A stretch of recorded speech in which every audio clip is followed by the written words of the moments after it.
জাতীয় থেকে আন্তর্জাতিক প্রান্তিক জনপদ থেকে নগর চারপাশে ঠিক কি ঘটছে এই মুহূর্তে তারই আয়োজন এখন চারদিক। সঙ্গে আছি আমি সিফাত শাহরিয়ার। বিএনপি নয়, জামায়াতে ইসলামী আন্ডারগ্রাউন্ড দল বলে মন্তব্য করেছেন দলটির মহাসচিব। জামায়াতকে লক্ষ্য করে মির্জা ফখরুল ইসলাম আলমগীর আরও বলেন, অতীত ভুলে গেলে হবে না। একসময় বিএনপির সাথে আসন ভাগ করে রাজনীতি করেছে জামায়াত। শনিবার দুপুরে কিশোরগঞ্জ পুরাতন স্টেডিয়াম মাঠে জেলা বিএনপির ত্রিবার্ষিক সম্মেলনে এই মন্তব্য করেন তিনি। মির্জা ফখরুল বলেন, বিএনপি উড়ে এসে জুড়ে বসেনি, সংগ্রাম করে বিএনপি এই জায়গায় এসেছে। তিনি আরও বলেন, অনেক ষড়যন্ত্র ও অপবাদ দেয়া হচ্ছে বিএনপির বিরুদ্ধে, অথচ এদেশে যা কিছু ভালো সবকিছুতে বিএনপির অবদান আছে। এদিকে বিকেলে অধিবেশনে ভার্চুয়ালি বক্তব্য দেন বিএনপির ভারপ্রাপ্ত চেয়ারম্যান তারেক রহমান। তিনি বলেন, স্বৈরাচার পালালেও অদৃশ্য শক্তি ধীরে ধীরে মাথা চাড়া দিচ্ছে। এ সময় ফেব্রুয়ারির নির্বাচন ঘিরে নেতাকর্মীদের ঐক্যবদ্ধ থাকার আহ্বান জানান তিনি।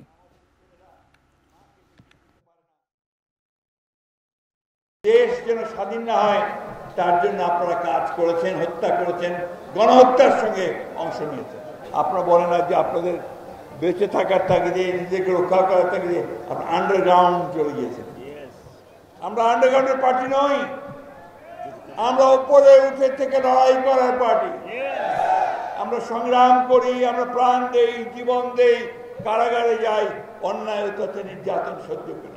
ধানের শীষের যে কয়জন নেতা কর্মী আজও বেঁচে আছে, আজও গণতন্ত্রকে প্রতিষ্ঠিত করতে চায়, আমাদের সামনে একটি লক্ষ্য থাকতে হবে। কি সেটি হচ্ছে যে কোনো মূল্যে আমাদেরকে ঐক্যবদ্ধ থাকতে হবে। এর কোনো বিকল্প নেই।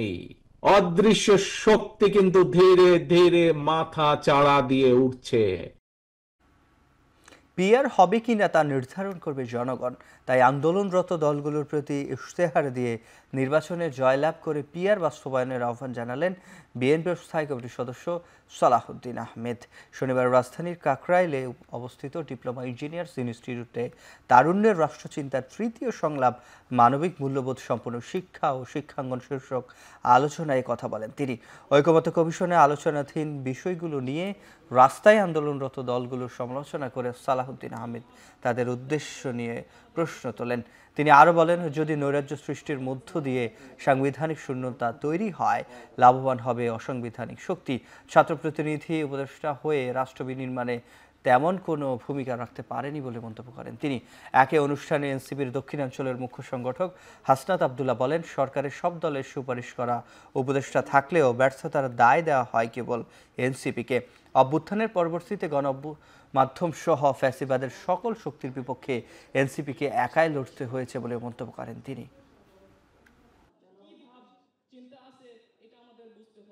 আমরা দেখেছি যেই মিডিয়া ফ্যাসিবাদের প্রত্যেকটা কার্যক্রমকে বৈধতা দিয়েছে, আমরা দেখেছি যেই পত্রিকা বলেছে যে বিদেশে বসে তারেক জিয়া হচ্ছে বাংলাদেশের বিরুদ্ধে কার্যক্রম করছে, আজকে সেই পত্রিকার আমরা ফ্রন্ট পেজে দেখছি যে তারেক জিয়া হচ্ছে বাংলাদেশকে নিয়ে ভিশনারি চিন্তা করছেন। আপনি যদি এই দ্বিমুখী আচরণকে আপনি ডিকোড করতে না পারেন, তাহলে ভবিষ্যতের যে অন্ধকার, যে অদৃশ্য ছায়ার কথা আবিদ ভাই বলেছেন, সেই অদৃশ্য ছায়ার আপনাকে খুব শীঘ্রই সেই ছায়ার মধ্যে আপনাকে করাল গ্রাসে বন্দী হয়ে যেতে হবে। এই সরকারের দায়িত্বে আসাটা আমার মনে হয় সেটা তাদের সঠিক বিবেচনার সিদ্ধান্ত হয়নি। তাহলে আজকে প্রেসার গ্রুপ হিসাবে জাতিকে নির্দেশক হিসেবে একটা ভূমিকা তাদের থাকতে পারত, যেটা প্রশ্নবিদ্ধ হয়েছে। এখনো তারা ছাত্র প্রতিনিধি হিসেবে যারা সরকারে বসে আছে, প্রতিদিনই তাদেরকে লায়াবিলিটি কাঁধে নিতে হচ্ছে। এদিকে অপর আরেকটি অনুষ্ঠানে বিএনপির স্থায়ী কমিটির সদস্য সালাহউদ্দিন আহমেদ বলেছেন, কে ৭১-এর পক্ষে আর কি বিপক্ষে এ নিয়ে আর বিভক্তি সৃষ্টি করা যাবে না। তিনি বলেন, ৭১ কিংবা ২৪ কোনো চেতনা ব্যবসায়ী আর চলবে না এদেশে। শনিবার সন্ধ্যায় জাতীয় জাদুঘরে শাইখুল হাদিস পরিষদ আয়োজিত জাতীয় কনফারেন্সে কথা বলেন তিনি। এ সময় ইসলাম নিয়ে বিভক্তি রাজনীতি না করার আহ্বান জানান বিএনপির এই নেতা। বলেন, বাংলাদেশ যাতে পার্শ্ববর্তী দেশের তাবেদার রাষ্ট্র না হয় সেজন্য ঐক্যবদ্ধ হতে হবে। অনুষ্ঠানে এনসিপির সদস্য সচিব আখতার হোসেন বলেন, ধর্মপ্রাণ মুসলমানদের যেন আর নির্যাতিত হতে না হয় সেই শপথ নিয়েই আগামী রাজনীতি করতে হবে। আর গণ অধিকার পরিষদের সাধারণ সম্পাদক রাশেদ খান বলেন, ইসলামের বিপক্ষে গিয়ে বাংলাদেশে কেউ রাজনীতি করতে পারবে না। অনুষ্ঠানে বক্তারা হেফাজত ইসলামের ফ্যাসিবাদ বিরোধিতার ঐতিহাসিক অবদান তুলে ধরেন।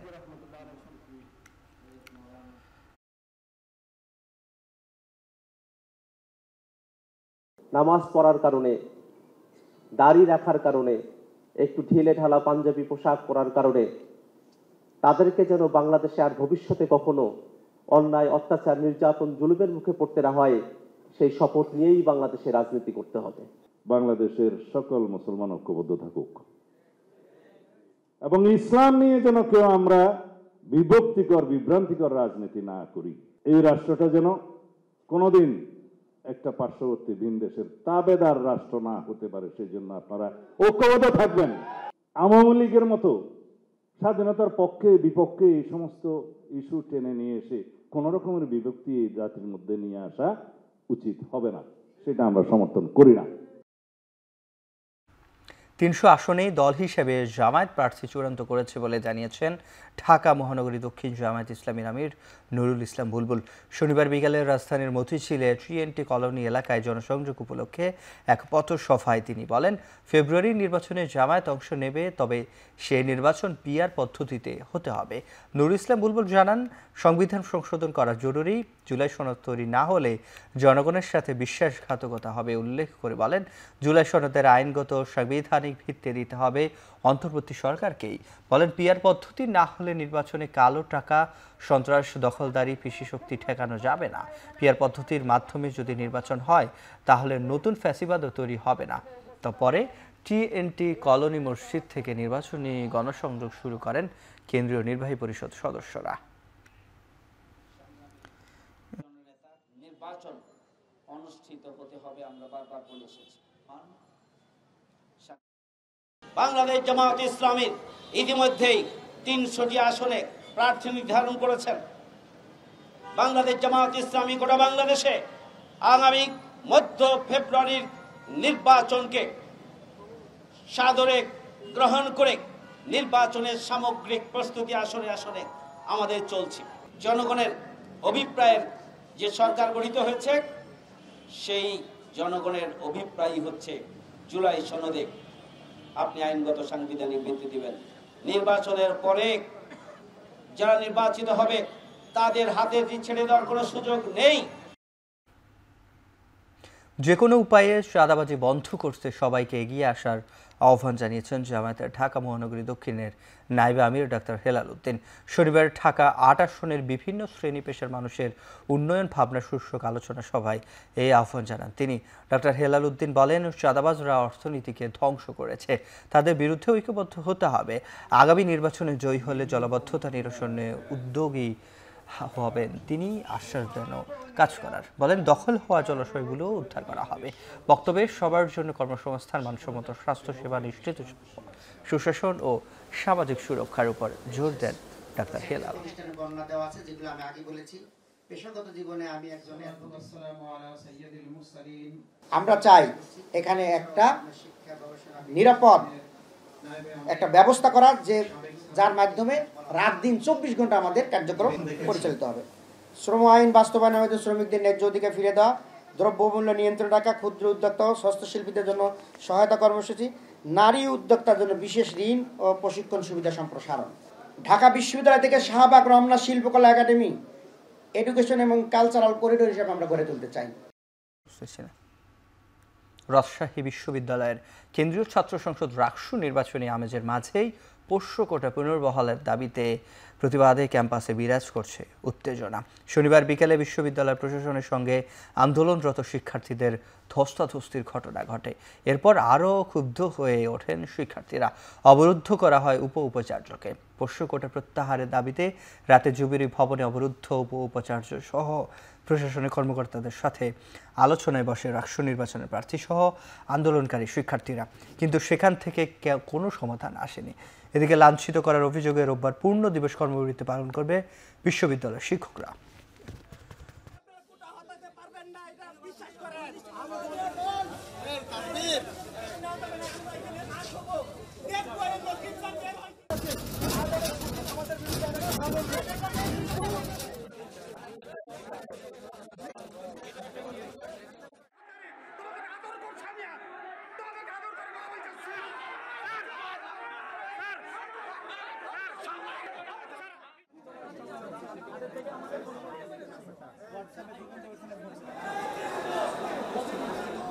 এদিকে বিভিন্ন হল থেকে শিক্ষার্থীরা পোষ্য কোটা বাতিলের দাবিতে উপাচার্যের বাসভবনের সামনে জড়ো হচ্ছেন।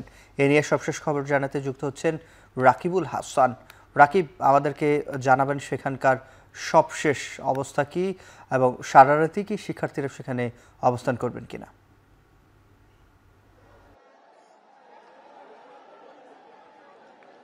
শিফাত, রাজশাহী বিশ্ববিদ্যালয়ের প্যারিস রোড পুরোটাই একেবারে থমথমে অবস্থা। 17টি হল থেকে এই শিক্ষার্থীরা এখানে এসেছেন। আপনি জানেন যে বিকেল থেকেই আসলে প্রশাসনের এই যে পশু কোটার পুনর্বহলের থেকে শিক্ষার্থীরা গতকাল থেকে আন্দোলন করছিল এবং সেটির বিরোধিতা করেছে এবং তারা বলছেন যে মীমাংসিত একটি বিষয় কেন বারবার আসলে বিশ্ববিদ্যালয়ের প্রশাসন এই বিষয়টিকে আবারও আমলে এনে এই বিষয়ের উপরে তারা একাত্মতা জানিয়েছেন। সেটির প্রতিবাদেই কিন্তু শিক্ষার্থীরা প্রথমে আসলে উপাচার্যকে যে অবরুদ্ধ করে এবং সেখানে উপাচার্য এবং শিক্ষকদের সাথে কিন্তু শিক্ষার্থীদের একরকম ধস্তাধস্তি হয় এবং তারপরে থেকেই প্রায় 8.5 ঘন্টা ধরে কিন্তু উপাচার্য তিনি অবরুদ্ধ আছেন।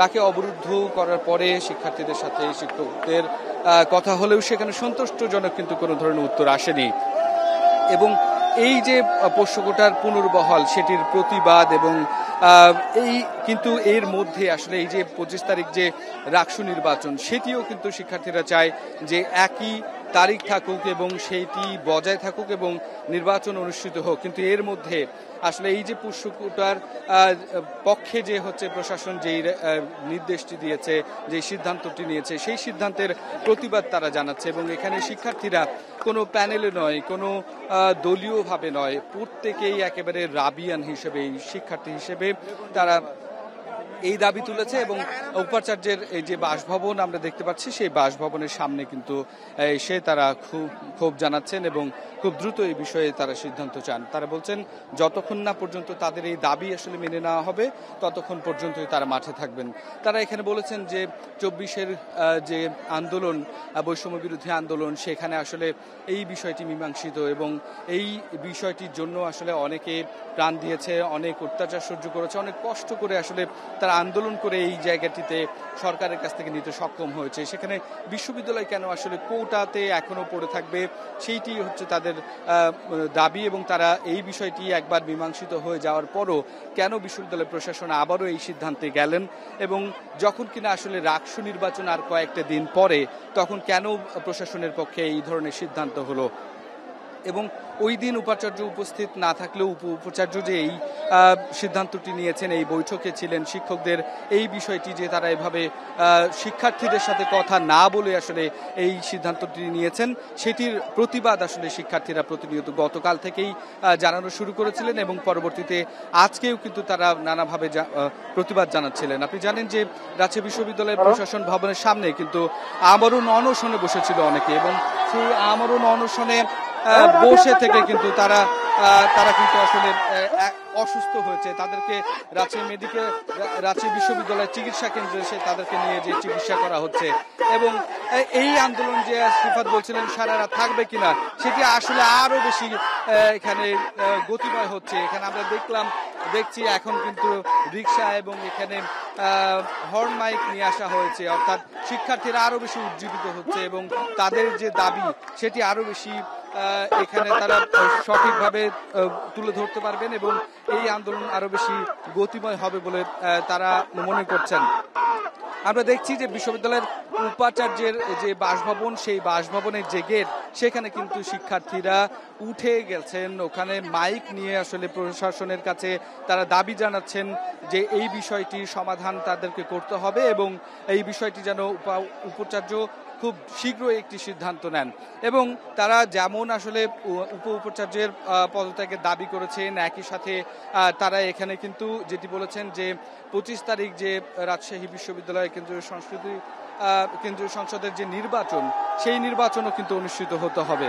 এবং এইটিতে প্রথমের দিকে আমরা দেখছিলাম কয়েকটি আসলে প্যানেল বা যেই শিক্ষার্থীরা আসলে বৈষম্য বিরোধী আন্দোলনে ছিল সেই শিক্ষার্থী সমন্বয়করা এখানে আসলে এসেছিলেন। পরবর্তী সময়ে কিন্তু আস্তে আস্তে সকল শিক্ষার্থীরা কিন্তু এই আন্দোলনের সাথে অংশগ্রহণ করে। এরপরে আমরা দেখেছি যত সময় গড়িয়েছে ততই কিন্তু আসলে বিভিন্ন জায়গা থেকে শিক্ষার্থীরা এসেছেন এবং আসার পরে প্রথমে কিন্তু আসলে জুবেরি ভবনে সেখানে উপাচার্যকে যে অবরুদ্ধ করা হয়েছিল সেখানে তারা জমায়েত করে সেখানে স্লোগান দিয়েছে, স্লোগানে মুখরিত হয়েছে ক্যাম্পাস এবং সেখানে কিন্তু শিক্ষকদেরকে বলা হয়েছে চাইলে তারা যদি ভিক্ষা নেয় তারা ভিক্ষা দিবে, যদি জীবন নেয় তারা জীবন দিবে। কিন্তু এই পোষ্য কোটা যেটি মীমাংসিত বিষয়, সেটি আসলে রাজশাহী বিশ্ববিদ্যালয় কিভাবে আসলে শিক্ষকরা এই বিষয়টিতে সিদ্ধান্ত নিল শিক্ষার্থীদের সাথে কোনো ধরনের আলাপ ছাড়াই।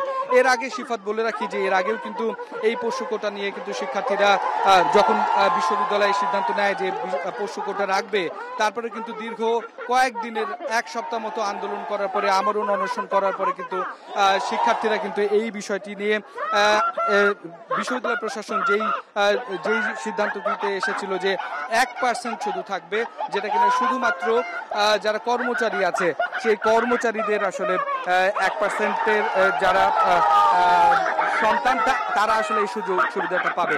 কিন্তু পরক্ষণে দেখা গেছে যে সেটিও কিন্তু আসলে শিক্ষার্থীরা মেনে নেয়নি এবং এই মেনে না নেওয়ার পরও তারপরে সেটি আসলে পরিপূর্ণভাবে বাতিল করে। এই পরিপূর্ণভাবে বাতিল করার পরও আমরা আসলে দেখছি যে এটি সমাধান হয়ে যাওয়ার পরে তারপরেও আসলে এখানে দেখছি যে বিশ্ববিদ্যালয় প্রশাসন এই যে সিদ্ধান্তটি আবারও হচ্ছে যে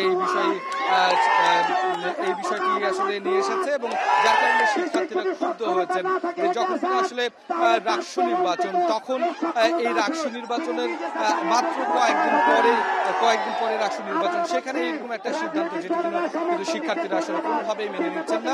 তারা বলছেন যতক্ষণ না পর্যন্ত তাদের দাবি এই পোষ্য কোটা রাজশাহী বিশ্ববিদ্যালয় থেকে আসলে সম্পূর্ণভাবে একেবারেই বন্ধ করা হবে এবং এইটির সমাধান না হওয়া পর্যন্ত তারা আন্দোলনের মাঠ ছাড়বেন না, তারা আন্দোলন চালিয়ে যাবেন। তো সিফাত, রাজশাহী বিশ্ববিদ্যালয়ের উপাচার্যের যে ভবন, সে ভবনের সামনে থেকে এই ছিল আমার কাছে সর্বশেষ খবর। রাজশাহী বিশ্ববিদ্যালয়ের পোষ্য কোটা বাতিলের দাবিতে উপাচার্যের বাসভবনের সামনে বিক্ষোভ করছিলেন শিক্ষার্থীরা। সেই খবরই জানাচ্ছিলেন আমাদের সহকর্মী রাকিবুল হাসান।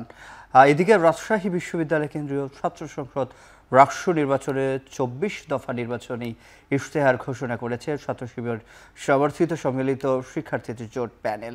শনিবার দুপুরে বিশ্ববিদ্যালয়ের বুদ্ধিজীবী চত্বরে সংবাদ সম্মেলনে 12 মাসের 24টি সংস্কারের ইশতেহার ঘোষণা করেন তারা।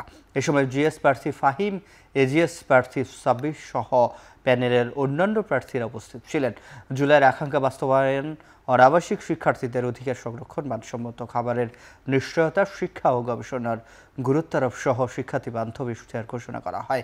ঘোষণা শেষে নির্বাচনী প্রচার শুরু করেন তারা। অন্যান্য সম্প্রদায়ের ভাষা, পোশাক, খাদ্যাভ্যাস, উৎসব ও রীতিনীতির প্রতি সম্মান প্রদর্শন ও অধিকার সংরক্ষণ। বিশ্ববিদ্যালয়ের উদ্যোগে দৃষ্টিজয়ী শিক্ষার্থীদের জন্য শ্রুতিলেখক ও অন্যান্য সুবিধা নিশ্চিত করা, হুইল চেয়ার ফ্রেন্ডলি ওয়াশরুম প্রতিষ্ঠা, জাতীয় আন্তর্জাতিক সংগঠনের সাথে সমন্বয় করে বিশেষ চাহিদা সম্পন্ন শিক্ষার্থীদের প্রশিক্ষণের আওতায় নিয়ে আসা।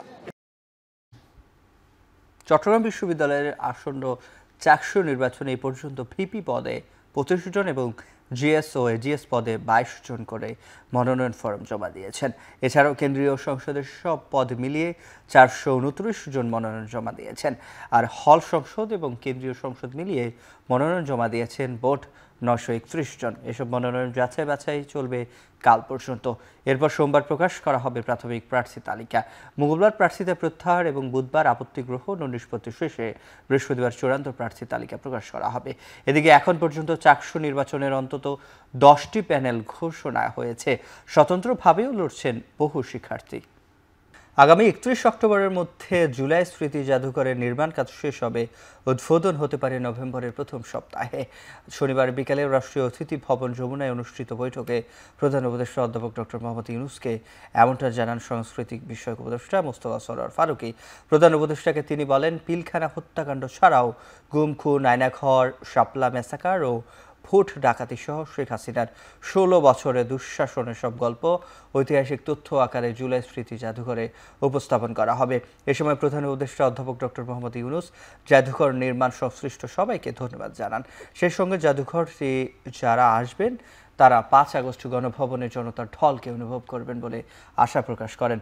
বলেন, মানুষের মধ্যে দুঃশাসনের বিরুদ্ধে প্রবল প্রতিরোধ গড়ে তোলার এই অনুভব নিয়ে আসাটাই এই জাদুঘরের বড় একটি কাজ।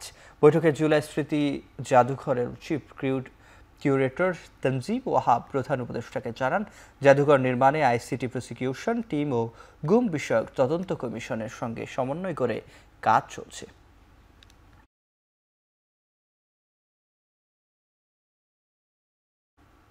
জুলাই চেতনাকে যারা ধারণ করবে না তাদের আর ক্ষমতায় যাওয়ার সুযোগ নেই বলে মন্তব্য করেছেন স্বরাষ্ট্র উপদেষ্টা Jahangir Alam Chowdhury.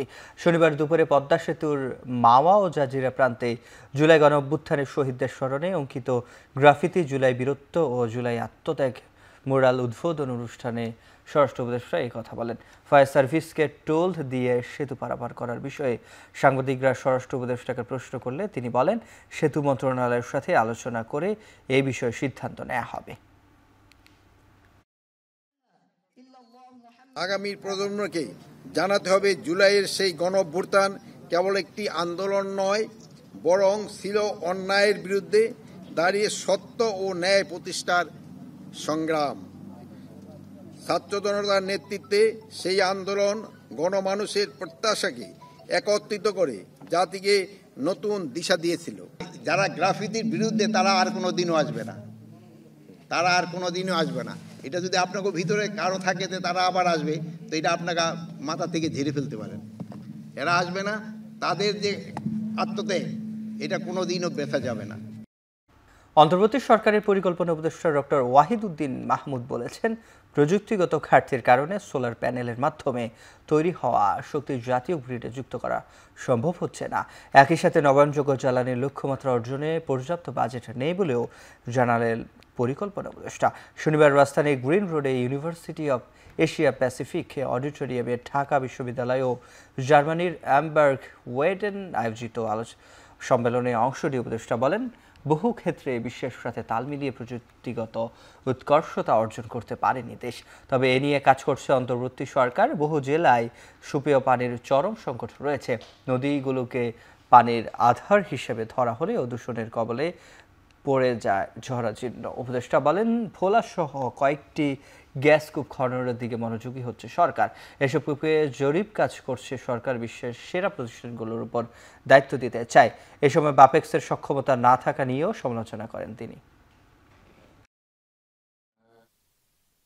We allowed for the first time commercial production of solar energy so that the entrepreneurs from private sector can produce solar energy and can sell it to the national grid.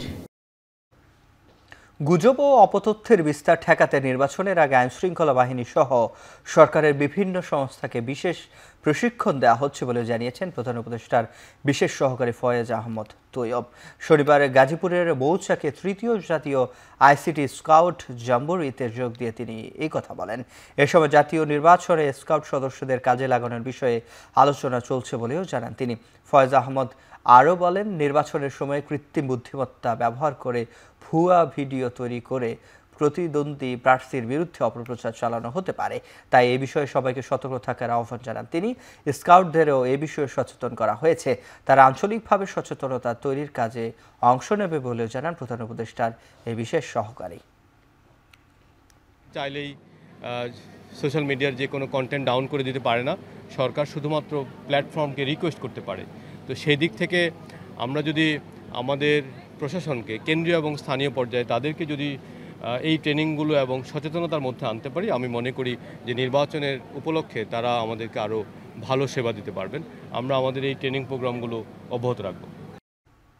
আসন্ন দুর্গাপূজায় দেশে কোনো ধরনের হুমকি ও চ্যালেঞ্জ নেই বলে জানিয়েছেন ধর্ম উপদেষ্টা আফব খালিদ হোসেন।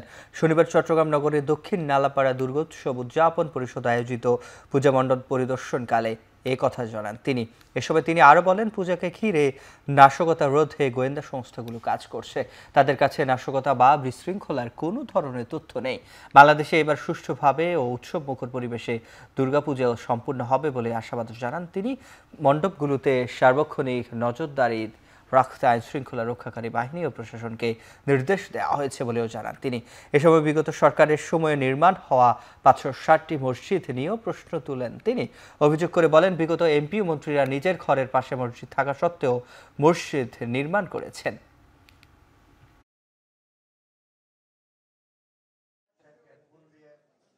আমি গোয়েন্দা রিপোর্ট নিয়েছি, বাংলাদেশে আসন্ন দুর্গাপূজা উপলক্ষে কোনো চ্যালেঞ্জ নাই, কোনো হুমকি নাই, ক্লিয়ার। আমি সর্বোচ্চ পর্যায়ে ল এনফোর্সিং এজেন্সি গোয়েন্দাদের কাছ থেকে তথ্য নিয়েছি।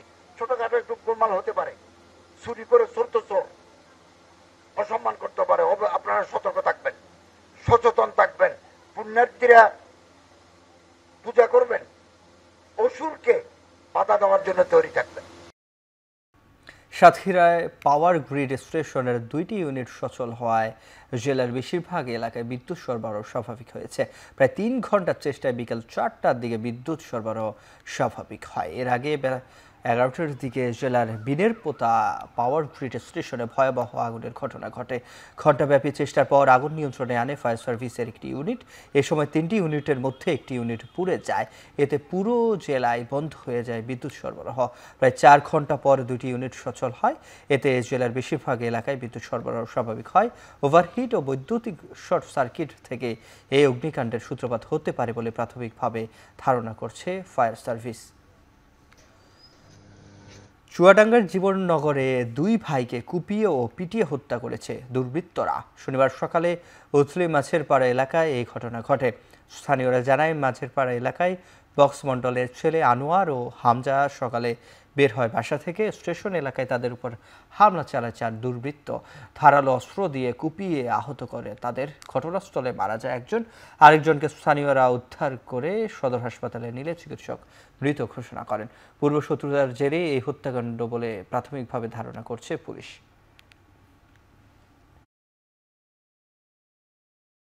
দুজনকে পরীক্ষা করি, এর ভিতরে আনোয়ারকে মৃত অবস্থায় পাই, আমির হামজাকে আর আনোয়ারকে সংকটজনক অবস্থায় পাই। তাদেরকে একজনকে আমরা চিকিৎসা দিয়ে ভর্তি করি, ভর্তিরত চিকিৎসাধর অবস্থায় মৃত্যুবরণ করেন এবং আনোয়ার আগেই মৃত অবস্থায় থাকার কারণে আমরা পুলিশকে ইনফর্ম করি।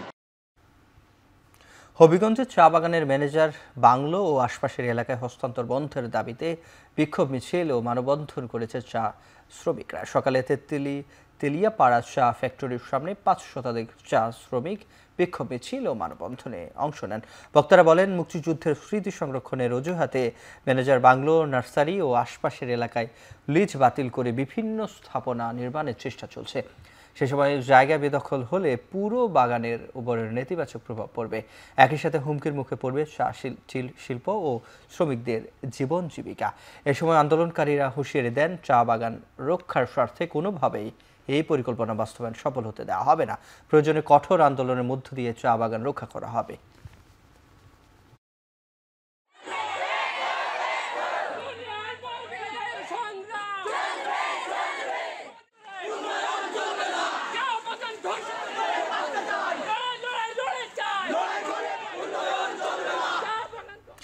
অ্যানিমেশন, সৃজনশীল কন্টেন্ট প্রযোজনা ও আন্তর্জাতিক বাজার সম্প্রসারণের লক্ষ্যে মালয়েশিয়ার ভ্যাব প্রোডাকশনস এবং বাংলাদেশের ব্রেভ হর্স ভেঞ্চার্স লিমিটেডের মধ্যে একটি চুক্তি স্বাক্ষর হয়েছে। শুক্রবার চুক্তি স্বাক্ষর অনুষ্ঠানে প্রধান অতিথি ছিলেন বাংলাদেশে নিযুক্ত মালয়েশিয়ার মাননীয় হাই কমিশনার মহাসুয়াদা বিন ওসমান। এছাড়া উপস্থিত ছিলেন 2 দেশের কর্পোরেট, সরকারি ও শিক্ষা খাতের বিশিষ্ট ব্যক্তিরা।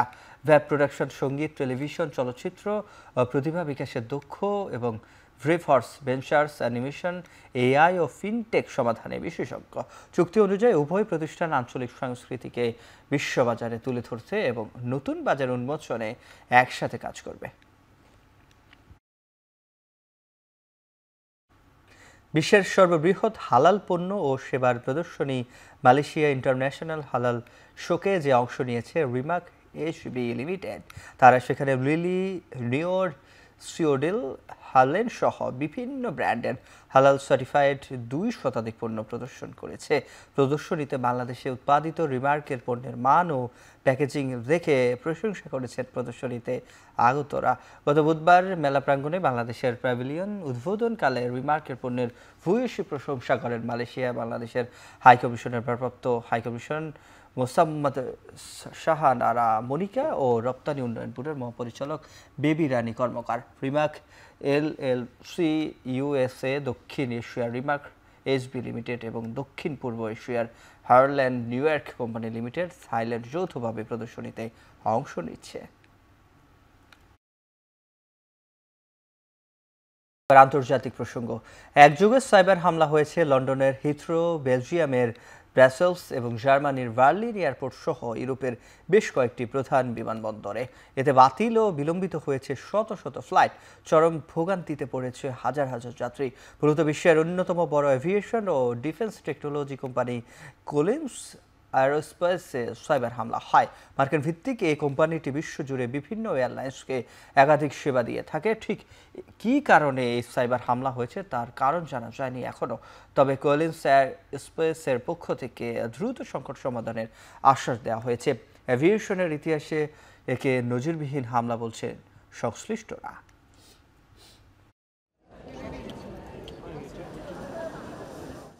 2026-এর বিধানসভা নির্বাচনের আগে এবার ভারতের গুজরাটে বিশাল রোড শোতে অংশ নিয়েছেন প্রধানমন্ত্রী নরেন্দ্র মোদী। রোড শো শেষে জনসভায় বিরোধী দল কংগ্রেসের তীব্র সমালোচনা করেন তিনি। অভিযোগ করেন জাতীয় উন্নয়নের সম্ভাবনাময় ভারতবাসীকে সবসময় অবজ্ঞা করেছে কংগ্রেস, তাই স্বাধীনতার 5 থেকে 6 দশক পরেও কাঙ্ক্ষিত লক্ষ্যে পৌঁছাতে পারেনি ভারত। লাইসেন্সের সিন্ডিকেট তৈরি করে বিশ্ববাজার থেকে ভারতকে আলাদা করে রাখার দায়ও কংগ্রেসকে নিতে হবে বলে মন্তব্য করেছেন মোদী। এছাড়াও সমুদ্র থেকে সমৃদ্ধি শীর্ষক এই রোড শোতে অংশ নিয়ে রাজ্যের উন্নয়নে প্রায় 34,000 কোটি রুপি বিনিয়োগের ঘোষণা দিয়েছেন তিনি। এর আগে গত সপ্তাহে ভারতের 5টি রাজ্য মিজোরাম, মণিপুর, আসাম, পশ্চিমবঙ্গ ও বিহার সফর করেন মোদী।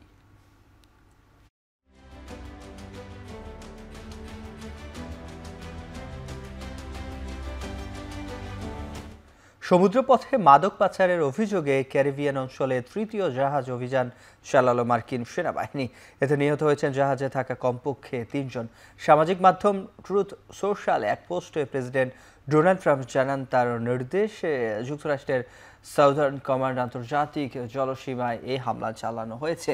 ট্রাম্প দাবি করেন অবৈধ মাদক বহনকারী জাহাজটি যুক্তরাষ্ট্রে প্রবেশের পথে ছিল। চলতি মাসে এ নিয়ে 3য়বারের মতো মাদক বহনের অভিযোগে ক্যারিবীয় অঞ্চলে জাহাজে অভিযান চালালো যুক্তরাষ্ট্র। 2 সেপ্টেম্বর ভেনেজুয়েলা থেকে রওনা দিয়ে দেয়া একটি নৌযানে অভিযান চালিয়ে 11 জনকে হত্যা করে মার্কিন সেনাবাহিনী।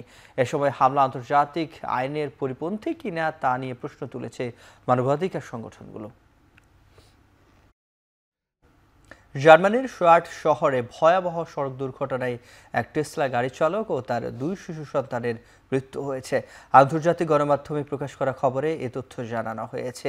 সেখানে বলা হয়েছে গত 7 সেপ্টেম্বর গাড়িটি একটি গাছে ধাক্কা খাওয়ার পর তাতে আগুন ধরে যায়। এরপর গাড়ির বৈদ্যুতিক দরজা খুলতে না পারে 2 শিশু সহ তাদের বাবা ভেতরে আটকা পড়ে যায়, যার কারণে তাৎক্ষণিকভাবে 3 জনকে জীবিত উদ্ধার করা সম্ভব হয়নি।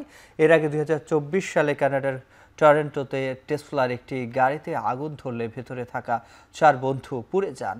চলতি বছরের এপ্রিলে জার্মানির মোটর গাড়ি সমিতি টেসলার রিট্র্যাক্টেবল দরজাকে ঝুঁকিপূর্ণ হিসেবে সতর্ক করেছেন। অ্যাস্তোনিয়ার আকাশ সীমায় রুশ যুদ্ধ বিমান প্রবেশকে ঘিরে বেড়েছে উত্তেজনা। এই ঘটনার পর ন্যাটোর কাছে জরুরি পরামর্শ চেয়েছে দেশটি।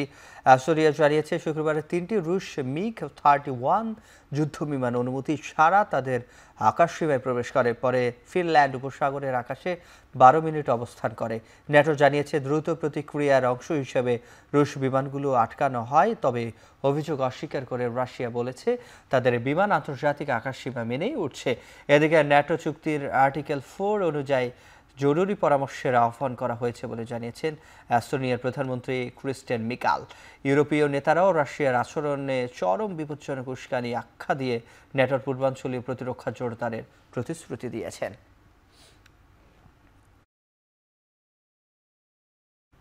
পরমাণু কর্মসূচি ঘিরে ইরানের ওপর আরোপ করা আন্তর্জাতিক নিষেধাজ্ঞা স্থায়ীভাবে তুলে নেয়ার প্রস্তাব জাতিসংঘের নিরাপত্তা পরিষদে প্রত্যাখ্যান করা হয়েছে। নিরাপত্তা পরিষদে হওয়া শুক্রবারের বৈঠকে এই বিষয়ে ভোটাভুটি হয়। স্থায়ী ও অস্থায়ী মিলিয়ে 15 সদস্যের মধ্যে পক্ষে ভোট দিয়েছে 4টি দেশ, আর বিপক্ষে 9টি দেশ ভোট দিয়েছেন। বাকি 2টি দেশ ভোট দেয়া থেকে বিরত ছিল। নিষেধাজ্ঞা তুলে না নেয়ার পক্ষে ভোট দিয়েছে যুক্তরাষ্ট্র, যুক্তরাজ্য, France, Sierra Leone, Slovenia, Denmark, Greece, Panama ও সোমালিয়া। ইরানের উপর থেকে নিষেধাজ্ঞা তুলে নেয়া এবং নতুন করে নিষেধাজ্ঞা আরোপ না করার পক্ষে ভোট দিয়েছেন রাশিয়া, চীন, পাকিস্তান ও আলজেরিয়া। আর ভোট দেয়া থেকে বিরত ছিল গায়ানা ও দক্ষিণ কোরিয়া।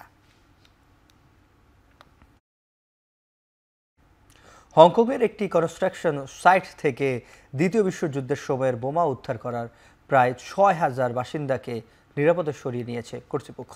পুলিশ জানায় শুক্রবার উদ্ধার করা ওই বোমাটি প্রায় 1.5 মিটার লম্বা এবং এর ওজন প্রায় 450 গ্রাম। ধারণা করা হচ্ছে বোমাটি এখনও সক্রিয়। এর জেরে কুয়ারির বে আবাসিক এলাকায় 18টি ভবনের বাসিন্দাদের শুক্রবার রাতে সরে যাওয়ার নির্দেশ দেওয়া হয়েছে। শনিবার সকাল থেকে শুরু হয়েছে বোমাটি নিষ্ক্রিয়করণের কাজ, যা সম্পন্ন হতে 12 ঘন্টা সময় লাগতে পারে বলে ধারণা করেছে পুলিশ। দ্বিতীয় বিশ্বযুদ্ধের সময় হংকং ছিল জাপানের প্রাথমিক লক্ষ্যবস্তুর একটি। এর আগে 2018 সালের মে মাসে হংকংয়ের ওয়ান চাই জেলায় একই ধরনের একটি বোমা উদ্ধার করা হয়েছিল।